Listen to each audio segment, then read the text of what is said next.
when my ex catfished me on Tinder and showed up at my door with a baseball bat. Background: sorry, male, 45, now met Sarah, female, 47, now back in 2018. Because of many past traumas, I was not looking for any type of relationship, just a casual fling. She was okay with that, mentioning that she wasn't looking for anything serious either. We were both child-free. In early November, the condom broke. We both got tested, and we were clean. To our shock, she was pregnant. We decided to keep it and become a couple. We started making plans to sell our condos and buy a bigger one together. In late January, the Friday before the first trimester, we went to the restaurant and had a nice meal. It was snowing, sleeting a little outside. When we came out, she slipped on a patch of ice under a small snow pile and fell on her behind. I helped her up and asked if she was okay. She laughed it off and said it hurt her ego more than anything. I said that with her being a geriatric pregnancy, we should go to the hospital to see if everything was all right. She didn't appreciate the geriatric I threw in there and became obstinate to not go to the hospital. I insisted a few times, but she said no and started getting a little pissy with me for insisting, so I dropped it. We went to her place and talked for a while before going to sleep. At around 3 a.m., I woke up and thought she was sleeping, but then I felt her. So I hugged her, and when I moved a little, I felt wetness in the crotch area. It all clicked into place for me right away,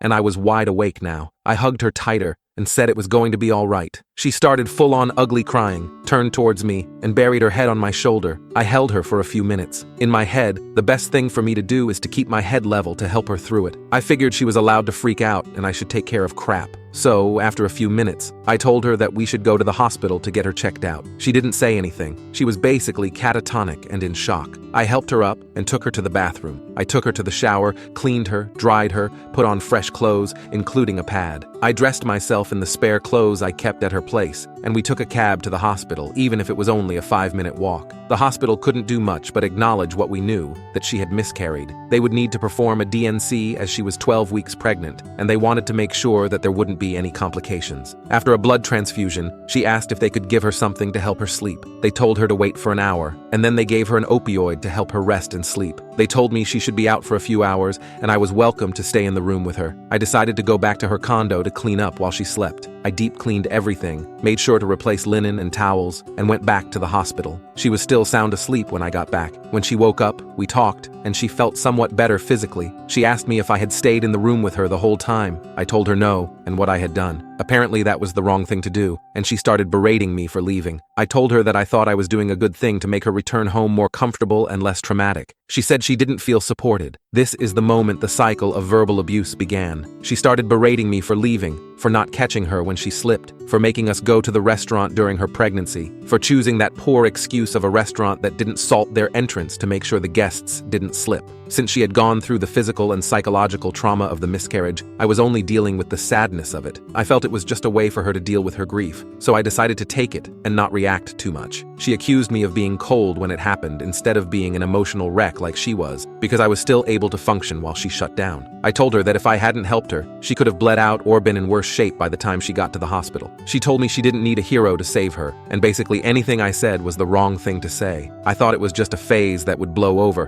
but I let it slide and took it. I thought I was strong enough mentally to take it, but it got to me, and I started falling into depression. She would hurl all sorts of verbal abuse my way, and I would react less and less as I cared less and less. I think she was trying to get a reaction out of me, to be able to play the victim if I reacted violently towards her. I thought about leaving, but in all honesty, I didn't want to be the AOL that breaks up with her soon after her miscarriage. When I stopped reacting altogether, that's when she started with the slaps and other forms of physical abuse. But I was so deep in my depression at that point that I didn't defend myself. One thing I should note now is that I am a type 1 diabetic. I take insulin and other medicine to help with other issues. As I was falling deeper and deeper in my depression, I stopped caring about my medication and my health. After 3 months of abuse and depression, my physical health was as bad, if not worse, than my mental health. At the beginning of May, I went to the ER as I was feeling very ill. Kidney pains, blurred vision, swollen legs, and a bad infection. On my back, to name a few issues, when I checked in the ER, I turned my phone off and didn't tell anyone where I was. The doctors started treating me. I also got to talk to a shrink. When they asked me why I stopped taking my medication, I said I just didn't feel like it. That was probably my godsend and helped me see the cycle of abuse and depression I had fallen in. After 48 hours in the ER, they finally found a bed for me, and I was admitted. After another 3 days,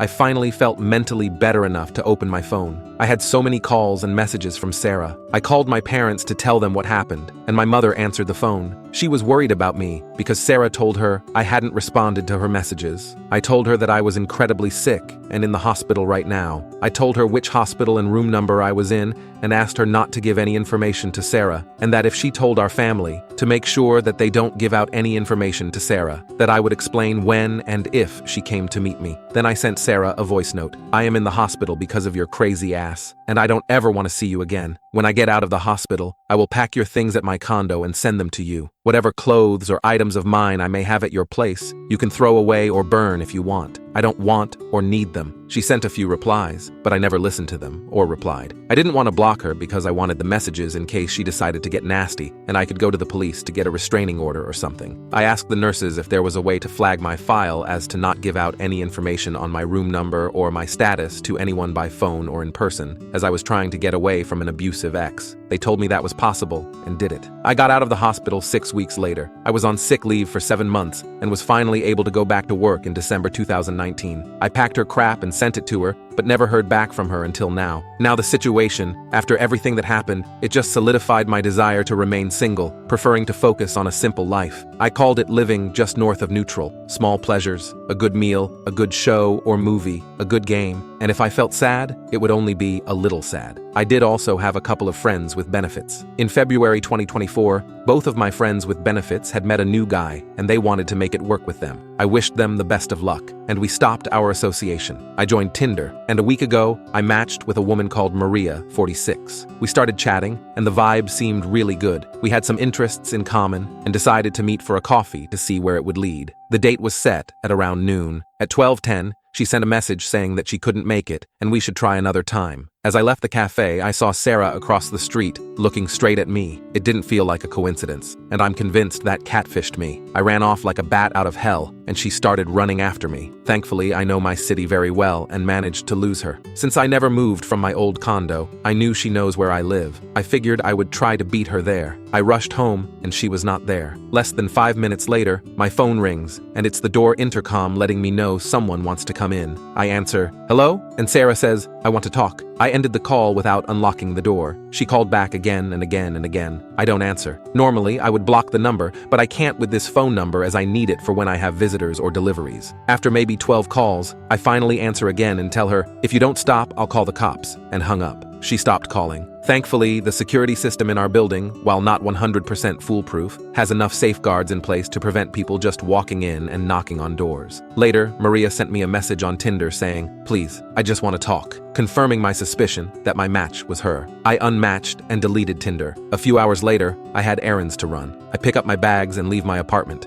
I go down to the lobby of the building, and I see her sitting on the bench across the street from my building. And now I feel trapped in my building, and I don't know what to do. I sent an email to the company that manages my condo building to ask if they'd make the security camera footage available to me for my own protection. I also sent a text message to a couple of friends of mine that I might need them as backup if and when I decide to finally confront her. They're on standby. I went back to the lobby later and I didn't see her across the street anymore. I'm wondering if I should involve the police or not. Thankfully, I work from home 3 days a week, and I don't need to go to the office until Tuesday. I will talk to my boss to see if I could change it as the situation evolves. Thanks for reading this far. It felt good to type it all out. Wow, Opie. There's not much more I can say than do whatever you can to stay safe. Get all the information you have, maybe all the proof if you kept any from back then, and do go to the police and file a report. They might not be able to do anything right away, because she hasn't done anything to you except, catfish you on Tinder, but I would think it would help to start some sort of a paper trail in case she escalates, and then you can file for a restraining order or something of the sort. And what do you guys think about OP's situation? What would your advice be? Update. It's been a week since my post and a lot has happened. I'm only posting today because I've been celebrating for the past 48 hours. On Monday, I worked from home to make sure I didn't have to go out and risk running into her. At around 2 p.m., there was a knock on my apartment door. I looked through the peephole and there she was. I don't know how, but she managed to bypass the building's security system and come to my floor without me ringing her up. I didn't answer the door. She kept knocking. At one point, she started fiddling with the door handle. After our relationship, I had changed the locks in case she had made a copy of my keys. I called 911 to report someone attempting to break into my apartment, and wanting her to get trespassed from the building. She heard me talking on the phone and banged the door and yelled out, "You F idiot! Why'd you call the police? I just want to talk." I didn't reply. She banged one last time and left. The police got there. I told them what happened, gave them her info, and told them about our condo board if they need security footage. I asked if there was anything I could do to get a restraining order. They said that since all she did was knock on my door, there wasn't much they could do. I contacted my best friend and packed my clothes and electronics and went to live at her place until this dies down. Before leaving, I made sure that my apartment's security system, including a video camera, were activated. I stayed there for the whole week. My phone rang from time to time, with her trying to get me to open the door for her, but I never answered. This takes us to Thursday. I went to work in the office as my friend also works from home and didn't have space for both of us to work comfortably. I didn't want to impose any more than I should, so I went to the office. Around 1 p.m., I get a call from my alarm company, saying that the alarm went off in my apartment and wanting to know if it was me. I said no, it's not me, and could they send the cops? I looked at the security footage and there she was, with a baseball bat destroying my furniture, absolutely undeterred by the alarm blaring. I told my boss and showed him the footage. He told me to go handle my business and not worry about anything work-related for now. I love my boss so much. I walked back home. I worked 10 minutes from my apartment. While watching the phone, I saw the police get there, and I saw her take a swing at the cops with the bat. They took her away. I got there as they were putting her in the squad car. I just smiled and waved at her. She tried to break free from the cops and rush me, but they were holding her tightly and she didn't go anywhere. They told her to stop, or they'd add another count of resisting arrest to her growing list of charges. I went in the building and the cops wouldn't let me go up as there was a crime scene. I told them I'm the owner of the unit in question, and they sent me up to talk to the cops that were on scene.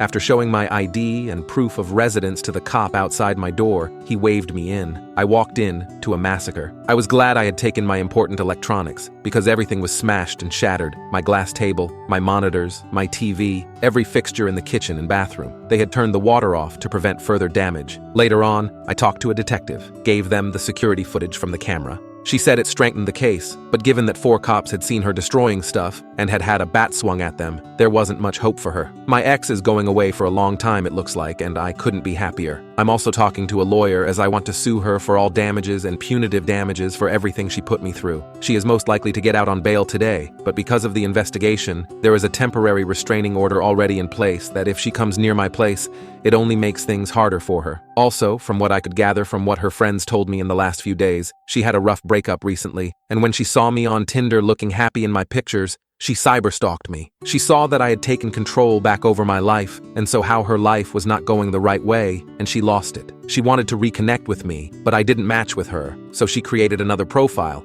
and when I ignored her, she snapped. Hopefully this concludes this episode. I have a lot of things to repair, new stuff to buy. I also have to find the perfect gift for my best friend, and thank her for helping me out with everything and being such a rock star.